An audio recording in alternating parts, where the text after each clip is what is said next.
ഇന്ന് എളുപ്പത്തിൽ തയ്യാറാക്കിയെടുക്കാൻ പറ്റിയ എത്ര കൂട്ടിയാലും മതി വരാത്ത നല്ലൊരു ചിക്കൻ കടായിൻ്റെ റെസിപ്പിയാണ്. ചിക്കൻ കടായി ഉണ്ടാക്കുമ്പോൾ ഈ ഒരു രീതിയിൽ ഉണ്ടാക്കി നോക്കുക, അടിപൊളി ടേസ്റ്റ് ആയിരിക്കും. ഗസ്റ്റെല്ലാം വരുമ്പോൾ ചിക്കൻ കടായി ഇതുപോലെ ഉണ്ടാക്കി കൊടുത്തു കഴിഞ്ഞാൽ റെസിപ്പി ചോദിക്കാതെ പോവില്ല. അത്രയും രുചിയാണ് ഈ ഒരു ചിക്കൻ കടായിക്ക്. നെയ്ച്ചോറ്, പൊറോട്ട, ചപ്പാത്തി അങ്ങനെ എല്ലാത്തിൻ്റെ കൂടിയും അടിപൊളിയാണ്. അപ്പോൾ നമുക്ക് വേഗം തന്നെ നോക്കാം എങ്ങനെയാണ് ഇത് ഉണ്ടാക്കുന്നതെന്ന്. അതിന് മുമ്പായിട്ട് ആരെങ്കിലും സബ്സ്ക്രൈബ് ചെയ്യാതെ വീഡിയോ കാണുന്നുണ്ടെങ്കിൽ, അതുപോലെ എൻ്റെ വീഡിയോ ഇഷ്ടപ്പെടുകയാണെങ്കിൽ മറക്കാതെ ഒന്ന് സബ്സ്ക്രൈബ് ചെയ്ത് സപ്പോർട്ട് ചെയ്യണേ. പിന്നെ ലൈക്ക് ചെയ്യാനും ഷെയർ ചെയ്യാനും മറക്കരുത്. അപ്പോൾ എങ്ങനെയാണ് നല്ലൊരു ചിക്കൻ കടായി റെഡിയാക്കി എടുക്കുന്നത് നോക്കിയാലോ. ആദ്യം തന്നെ കടായിക്ക് വേണ്ടിയിട്ടുള്ള ചിക്കൻ ഒന്ന് മാരിനേറ്റ് ചെയ്ത് വെക്കാം. അതിന് വേണ്ടിയിട്ട് 1 കിലോ ചിക്കൻ ഈ ഒരു വലുപ്പത്തിൽ, നമ്മൾ കറിക്കെല്ലാം കട്ട് ചെയ്യുന്ന ആ ഒരു വലുപ്പത്തിൽ കട്ട് ചെയ്ത് നന്നായിട്ട് കഴുകി അതിൻ്റെ വെള്ളമൊക്കെ കളഞ്ഞെടുത്തിട്ടുണ്ട്. അതിലേക്ക് 1/4 ടീസ്പൂൺ മഞ്ഞൾപ്പൊടി, 1.5 ടേബിൾ സ്പൂൺ കാശ്മീരി മുളക് പൊടിയും, 1 ടീസ്പൂൺ എരിവില മുളക് പൊടിയും, 1/2 ടീസ്പൂൺ കുരുമുളകിൻ്റെ പൊടി, 1/2 teaspoon garam masala, 1 table spoon ഇഞ്ചി, വെളുത്തുള്ളി, പച്ചമുളക് 3 കൂടി ഒന്നിച്ച് ക്രഷ് ചെയ്തെടുത്തതാണ്. പച്ചമുളക് ചേർക്കുന്നില്ലെങ്കിൽ ചേർക്കണ്ട. 1 ടേബിൾ സ്പൂൺ ഇഞ്ചി, വെളുത്തുള്ളി ക്രഷ് ചെയ്തത് ചേർത്ത് കൊടുത്താൽ മതി. പിന്നെ ആവശ്യത്തിനുള്ള ഉപ്പ്, 2 ടേബിൾ സ്പൂണോളം കോൺഫ്ലോർ, 1 ടേബിൾ സ്പൂൺ വിനീഗറും കൂടെ ചേർത്തിട്ട് ഇതെല്ലാം കൂടി നന്നായിട്ടൊന്ന് മിക്സ് ആക്കി കൊടുക്കാം. അങ്ങനെ എല്ലാം കൂടി നന്നായിട്ടൊന്ന് മിക്സ് ചെയ്തിട്ടുണ്ട്. ഇനി നമുക്കിതൊരു അരമണിക്കൂറോളം ക്രഷ് ചെയ്യാനായിട്ട് അടച്ച് മാറ്റി വെക്കാം. വെക്കുന്ന സമയത്ത് ഫ്രിഡ്ജിൽ വെച്ചാൽ കൂടുതൽ നല്ലത്, നന്നായിട്ട് മസാലയെല്ലാം പിടിച്ചോളും. അപ്പോൾ അരമണിക്കൂറിന് ശേഷം ഞാൻ ചിക്കനെല്ലാം പുറത്തേക്ക് എടുത്തിട്ടുണ്ട്. പിന്നെ ഇതുപോലെ ഒരു ചീനച്ചട്ടിയിൽ കുറച്ച് ഓയിൽ ഒഴിച്ചിട്ടൊന്ന് ചൂടാക്കിയിട്ടുണ്ട് ചിക്കൻ ഫ്രൈ ചെയ്യാൻ വേണ്ടിയിട്ട്. ചൂടായ എണ്ണയിലേക്ക് നമ്മൾ മാരിനേറ്റ് ചെയ്ത് വെച്ച ചിക്കൻ ഇട്ടിട്ട് തിരിച്ച് മറിച്ച് വിട്ടിട്ട് അത്യാവശ്യം നല്ലതുപോലെ തന്നെ ഒന്ന് ഫ്രൈ ആക്കി എടുക്കാം. ഒരു ഭാഗം ഫ്രൈ ആകുമ്പോൾ ഇതുപോലെ ഒന്ന് മറിച്ചിട്ട് കൊടുക്കുക. അങ്ങനെ 2-3 പ്രാവശ്യം തിരിച്ച് മറിച്ച് വിട്ടിട്ട് ഇത് നല്ലതുപോലെ ഫ്രൈ ആക്കി എടുത്താൽ മതി. ചിക്കനെല്ലാം അത്യാവശ്യം നല്ലതുപോലെ തന്നെ ഫ്രൈ ആയിട്ടുണ്ട്. ഈ ഒരു രീതിയിൽ ഫ്രൈ ആയി വരുമ്പോൾ നമുക്ക് എണ്ണയിൽ നിന്ന് കോരി മാറ്റാം. എന്നിട്ട് ബാക്കിയുള്ളതും സെയിം രീതിയിൽ തന്നെ ഇട്ടിട്ട് ഫ്രൈ ചെയ്തെടുക്കാം. ഒരു 3 പ്രാവശ്യം ഇതേപോലെ ഫ്രൈ ചെയ്തെടുക്കേണ്ട ചിക്കൻ ഉണ്ട്. വലിയ പാനൊക്കെ വെച്ചിട്ട് ഫ്രൈ ചെയ്തെടുക്കുന്നതാണെങ്കിൽ ഒരു തവണ ഇട്ടിട്ട് ഫ്രൈ ചെയ്തെടുത്താൽ മതിയാവും. പിന്നെ ഒരുപാട് ഓയിൽ കളയണ്ടല്ലോ എന്ന് വിചാരിച്ചിട്ടാണ് ഞാൻ ഇതുപോലെ ചെറിയ ചീനച്ചട്ടിയിൽ ഇട്ടിട്ട് ഫ്രൈ ആക്കി എടുക്കുന്നത്. അപ്പോൾ ചിക്കനെല്ലാം ഫ്രൈ ചെയ്തതിന് ശേഷം എടുത്ത് മാറ്റിയിട്ടുണ്ട്. ഇനി മറ്റൊരു പാത്രം അടുപ്പത്ത് വെച്ചിട്ടൊന്ന് ചൂടാക്കിയിട്ടുണ്ട്. അതിലേക്ക് നമ്മൾ ചിക്കൻ ഫ്രൈ ചെയ്തെടുത്ത ഓയിലിൽ നിന്ന് ഒരു 2 ടേബിൾ സ്പൂണോളം ഓയിൽ ഒഴിച്ച് കൊടുത്തിട്ടുണ്ട്. ഇനി ഇതിലേക്ക് 2 വലിയ സവാള കനം കുറച്ച് കട്ട് ചെയ്തത് ഇട്ട് കൊടുക്കാം. ചെറുതാണെങ്കിൽ ഒരു 3 സവാള എടുക്കുക. എന്നിട്ട് അല്പം ഉപ്പും കൂടെ ചേർത്തിട്ട് നന്നായിട്ടൊന്ന് വഴറ്റി കൊടുക്കാം. അപ്പോൾ ഇതുപോലെ നല്ലതുപോലെ ഒന്ന് വഴറ്റിയെടുത്തിട്ടുണ്ട്. ഈ ഒരു രീതിയിൽ വഴന്ന് വരുമ്പോൾ ഇതിലേക്ക് 1 ടേബിൾ സ്പൂണോളം ഇഞ്ചി, വെളുത്തുള്ളി പേസ്റ്റും, 3 പച്ചമുളക് വട്ടത്തിൽ കട്ട് ചെയ്തതും, ഒരു 10 ചെറിയ ഉള്ളി തൊലി കളഞ്ഞതിന് ശേഷം കഴുകിയിട്ട് മിക്സിൻ്റെ ജാറിലിട്ടിട്ടൊന്ന് ക്രഷ് ചെയ്തെടുത്തതാണ്. അതും കൂടെ ഇതിലേക്ക് ചേർത്ത് കൊടുക്കുക. ചെറിയ ഉള്ളി ഉണ്ടെങ്കിൽ എന്തായാലും ചേർത്ത് കൊടുക്കുക കേട്ടോ, ടേസ്റ്റ് കൂടുതലായിരിക്കും. ഇല്ലെങ്കിൽ കുഴപ്പമില്ല, സവാള മാത്രം ചേർത്ത് കൊടുത്താൽ മതി. എന്നിട്ട് എല്ലാം കൂടി നന്നായിട്ട് വഴന്ന് വരുമ്പോൾ ഇതിലേക്ക് കുറച്ച് കറിവേപ്പില കൂടെ ഇട്ടിട്ട് വീണ്ടും ഒന്ന് വഴറ്റി കൊടുക്കാം.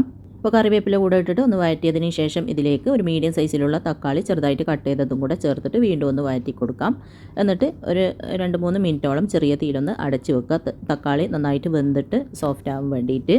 തക്കാളി വേവാൻ വേണ്ടിയിട്ട് നമ്മൾ അടച്ച് വെച്ചിട്ട് ഒരു 3 മിനിറ്റോളം കഴിഞ്ഞിട്ടുണ്ട്. ഇനി ഇതൊന്ന് തുറന്നിട്ട് വീണ്ടും നന്നായിട്ടൊന്ന് വഴറ്റി കൊടുക്കാം. തക്കാളിയൊക്കെ അത്യാവശ്യം വെന്ത് സോഫ്റ്റായി വന്നിട്ടുണ്ട്. നല്ലതുപോലെ ഒന്ന് വഴറ്റിയതിന് ശേഷം ഇതിലേക്ക് 1/4 ടീസ്പൂൺ മഞ്ഞൾപ്പൊടി, 2 ടീസ്പൂൺ കാശ്മീരി മുളക് പൊടി, 2 ടീസ്പൂൺ മല്ലിപ്പൊടിയും, 1 ടീസ്പൂൺ ചിക്കൻ മസാലയും, ചിക്കൻ മസാല കയ്യിലുണ്ടെങ്കിൽ ചേർത്ത് കൊടുക്കുക, ഇല്ലെങ്കിൽ ഒഴിവാക്കാം, 1 ടീസ്പൂൺ കുരുമുളകിൻ്റെ പൊടി, 1 ടീസ്പൂൺ ഗരം മസാല, 1/4 ടീസ്പൂൺ വീതം ചെറിയ ജീരകം പൊടിച്ചതും വലിയ ജീരകം പൊടിച്ചതും. എന്നിട്ട് ഇതെല്ലാം കൂടി വീണ്ടും നന്നായിട്ടൊന്ന് വഴറ്റി കൊടുക്കാം. പൊടിൻ്റെ എല്ലാം പച്ച ടേസ്റ്റ് മാറുന്നത് വരെ നന്നായിട്ടൊന്ന് വഴറ്റിയതിന് ശേഷം ഇതിലേക്ക് പകുതി ക്യാപ്സിക്കം ഇതുപോലെ കട്ട് ചെയ്തെടുത്തിട്ടുണ്ട്. പിന്നെ കുറച്ച് മല്ലിയില, കുറച്ച് സ്പ്രിംഗ് ഓണിയൻ കട്ട് ചെയ്തെടുത്തിട്ടുണ്ട്. ഇതിൽ നിന്ന് ഒരു പകുതിയോളം ഞാൻ ഇതിലേക്ക് ഇട്ട് കൊടുക്കുന്നുണ്ട്. എല്ലാം പകുതിയോളാണ് ഇട്ട് കൊടുക്കുന്നത്, മുഴുവനും ഇട്ട് കൊടുക്കുന്നില്ല. ബാക്കി ലാസ്റ്റ് നമുക്ക് ഇട്ട് കൊടുക്കാനുള്ളതാണ്. അപ്പോൾ അതെല്ലാം ചേർത്തിട്ട് വീണ്ടും ഒന്ന് വഴറ്റി കൊടുക്കുക. ഒരുപാടങ്ങ് വഴന്ന് സോഫ്റ്റ് ആവേണ്ട ആവശ്യമൊന്നുമില്ല. ജസ്റ്റ് ഒന്ന് വഴറ്റിയതിന് ശേഷം ഇതിലേക്ക് 1 ടേബിൾ സ്പൂണോളം ടൊമാറ്റോ കെച്ചപ്പും, 1 ടേബിൾ സ്പൂൺ റെഡ് ചില്ലി സോസും, ഇത് കയ്യിലുണ്ടെങ്കിൽ ചേർത്ത് കൊടുത്താൽ മതി കേട്ടോ, ഇല്ലെങ്കിൽ ടൊമാറ്റോ കെച്ചപ്പ് മാത്രം ചേർത്ത് കൊടുക്കുക. പിന്നെ സോയാ സോസും ചേർത്ത് കൊടുക്കുക 1 ടേബിൾ സ്പൂണോളം. പിന്നെ ഗ്രീൻ ചില്ലി സോസ് കയ്യിലുണ്ടെങ്കിൽ അതും കൂടെ 1 ടേബിൾ സ്പൂണോളം ചേർത്ത് കൊടുക്കുക. ടൊമാറ്റോ കെച്ചപ്പും പിന്നെ സോയാ സോസും നിർബന്ധമായിട്ട് ചേർത്ത് കൊടുക്കുക. ബാക്കി രണ്ടും ഉണ്ടെങ്കിൽ മാത്രം ചേർത്ത് കൊടുത്താൽ മതി. എന്നിട്ട് ഇതെല്ലാം കൂടി വീണ്ടും നന്നായിട്ടൊന്ന് വഴറ്റി കൊടുക്കാം.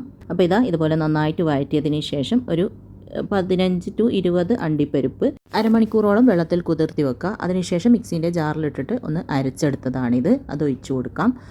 എന്നിട്ട് മിക്സിൻ്റെ ജാറിലേക്ക് ഒരു 1/4 കപ്പോളം വെള്ളം ഒഴിച്ചിട്ട് നന്നായിട്ട് മിക്സ് ആക്കിയിട്ട് അതും കൂടെ ഇതിലൊഴിച്ചിട്ട് ഇതെല്ലാം കൂടി നല്ലതുപോലെ ഒന്ന് മിക്സ് ചെയ്ത് കൊടുക്കാം. അപ്പോൾ എല്ലാം കൂടി നല്ലതുപോലെ മിക്സാക്കി കൊടുത്തിട്ടുണ്ട്. പിന്നെ ഇതിലേക്ക് 1 ടേബിൾ സ്പൂൺ അധികം പുളിയില്ലാതെ നല്ല കട്ട തൈരാണ് ചേർത്ത് കൊടുക്കുന്നത്. അതും ചേർത്തിട്ട് വീണ്ടും നന്നായിട്ടൊന്ന് മിക്സാക്കി കൊടുക്കുക. തൈര് ചേർത്താൽ പെട്ടെന്ന് മിക്സ് ചെയ്ത് കൊടുക്കണം കേട്ടോ, അല്ലെങ്കിൽ പിരിഞ്ഞതുപോലെ ഉണ്ടാവും. എന്നിട്ട് ഉപ്പെല്ലാം നോക്കിയിട്ട് ആവശ്യത്തിനുള്ള ഉപ്പ് ചേർത്ത് കൊടുക്കുക. നമ്മൾ സവാള വഴറ്റുമ്പോൾ അല്പം ഉപ്പ് ചേർത്തതേ ഉള്ളൂ. അപ്പം ആവശ്യത്തിനുള്ള ഉപ്പും കൂടെ ചേർത്തിട്ട് നന്നായിട്ടൊന്ന് വഴറ്റിയതിന് ശേഷം ഇതിലേക്ക് 1/2 കപ്പോളം ചൂടുവെള്ളം കൂടെ ഞാൻ ഇതിലേക്ക് ചേർത്ത് കൊടുക്കുന്നുണ്ട്.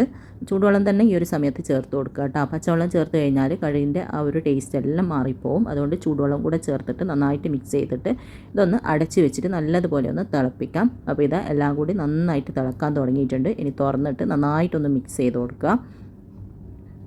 നന്നായിട്ട് മിക്സാക്കിയിട്ട് ഇതിലേക്ക് നമ്മൾ ഫ്രൈ ചെയ്ത് മാറ്റി വെച്ച ആ ഒരു ചിക്കൻ ഉണ്ടല്ലോ അത് മുഴുവനും ഇട്ട് കൊടുക്കുക. എന്നിട്ട് എല്ലാം കൂടി നന്നായിട്ട് മിക്സാക്കി കൊടുക്കുക. ആ ഗ്രേവിൻ്റെ എല്ലാ ഭാഗത്തും ചിക്കൻ എത്തുന്ന രീതിയിൽ നന്നായിട്ട് മിക്സാക്കി കൊടുക്കുക. നല്ലതുപോലെ മിക്സാക്കിയതിന് ശേഷം വീണ്ടും നമുക്കൊരു 5 മിനിറ്റോളം ചെറിയ തീയിലൊന്ന് അടച്ച് വെക്കാം. ഗ്രേവിയിലേക്ക് ചിക്കൻ്റെ ഫ്ലേവറെല്ലാം നന്നായിട്ട് ഇറങ്ങാൻ വേണ്ടിയിട്ട് ഒരു 5 മിനിറ്റോളം അടച്ച് വെക്കുക. അപ്പോഴത്തേക്ക് ഇതുപോലെ ഒന്ന് തിളക്കാൻ തുടങ്ങും. ഇതുപോലെ ഈ ഒരു രീതിയിൽ ഉണ്ടാവും. അപ്പോൾ നമുക്ക് തുറന്നിട്ട് വീണ്ടും നന്നായിട്ടൊന്ന് മിക്സാക്കി കൊടുക്കുക. ഇടയ്ക്ക് വേണമെങ്കിൽ 5 മിനിറ്റിൻ്റെ ഇടയ്ക്ക് വേണമെങ്കിൽ ഒന്ന് തുറന്നിട്ട് മിക്സാക്കി കൊടുക്കുക. അടിക്ക് പിടിക്കും അങ്ങനെയുള്ള പേടി ഉണ്ടെങ്കിൽ ഒന്ന് തുറന്നിട്ട് മിക്സാക്കി കൊടുക്കണം. അപ്പോൾ നന്നായിട്ട് മിക്സ് ചെയ്ത് കൊടുത്തിട്ടുണ്ട്. പിന്നെ എന്തെങ്കിലും കുറവുണ്ടോ എന്നെല്ലാം നോക്കിയിട്ട് വേണമെങ്കിൽ ഈ ഒരു സമയത്ത് ചേർത്ത് കൊടുക്കുക. എല്ലാം കറക്റ്റാണ്. ഇനി ഇതിലേക്ക് 1 ടേബിൾ സ്പൂണോളം ഗീയും കൂടെ ഇതിലേക്ക് ചേർക്കുന്നുണ്ട്. ഇതും എന്തായാലും ചേർത്ത് കൊടുക്കട്ടെ, അടിപൊളി ടേസ്റ്റ് ആയിരിക്കും. ഗീ ചേർത്തതിന് ശേഷം ഇതിലേക്ക് നമ്മൾ മാറ്റി വെച്ച ആ ഒരു ക്യാപ്സിക്കം, സ്പ്രിംഗ് ഓണിയൻ, മല്ലിച്ചപ്പെല്ലാം ഉണ്ടല്ലോ അതും കൂടെ ചേർത്ത് കൊടുക്കുക. പിന്നെ ക്യാപ്സിക്കം ഈ ഒരു കളർ തന്നെ വേണമെന്നൊന്നുമില്ല, കയ്യിലുള്ള ഏത് കളറും ചേർത്ത് കൊടുക്കുക. എൻ്റെ കയ്യിൽ ഇപ്പോൾ റെഡ് ഉള്ളതുകൊണ്ട് ഞാൻ റെഡ് ചേർത്തുന്നേ ഉള്ളൂ. പിന്നെ ഒരു 3-4 പച്ചമുളക് കട്ട് ചെയ്തതും കൂടെ ഇതിലേക്ക് ചേർത്ത് കൊടുക്കുക. എന്നിട്ട് ഇതെല്ലാം കൂടി നന്നായിട്ട് വീണ്ടും ഒന്ന് മിക്സാക്കി കൊടുക്കുക. ഒരുപാടങ്ങ് മിക്സ് ചെയ്ത് കുഴഞ്ഞ രൂപത്തിലൊന്നും വേണ്ട. ആ ഒരു വെജിറ്റബിൾ നമ്മൾ ഇപ്പോൾ ഇട്ട് കൊടുത്തതൊന്നും ഉടഞ്ഞു പോകാത്ത രീതിയിൽ ഒന്ന് മിക്സാക്കി കൊടുക്കുക.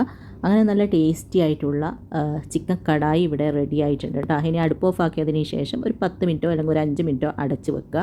അതിനുശേഷം തുറന്നിട്ട് സെർവ് ചെയ്തിട്ട് നമുക്ക് ഇഷ്ടമുള്ളതിൻ്റെ കൂടെ കൂട്ടി കഴിക്കാം. അപ്പോഴത്തേക്ക് കുറച്ചുകൂടി ഒന്ന് തിക്കായി നല്ലൊരു കളറെല്ലാം ഈ ഒരു രീതിയിൽ നല്ലൊരു കളറെല്ലാം ആയിട്ടുണ്ടാവും. കാണാൻ തന്നെ എന്ത് ഭംഗിയാണല്ലേ. കാണാൻ മാത്രമല്ല കേട്ടോ, കഴിക്കാൻ അതിലേറെ ടേസ്റ്റാണ്.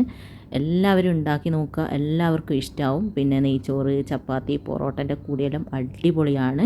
അപ്പോൾ എല്ലാവരും ഉണ്ടാക്കി നോക്കുക. എന്നിട്ട് ഇഷ്ടമായ അഭിപ്രായം പറയാൻ, ലൈക്ക് ചെയ്യാനും ഷെയർ ചെയ്യാനൊന്നും മറക്കരുത്. അപ്പോൾ ഇൻഷാ അല്ലാഹ് അടുത്ത പുതിയ വീഡിയോ ആയിട്ട് നമുക്ക് വീണ്ടും കാണാം.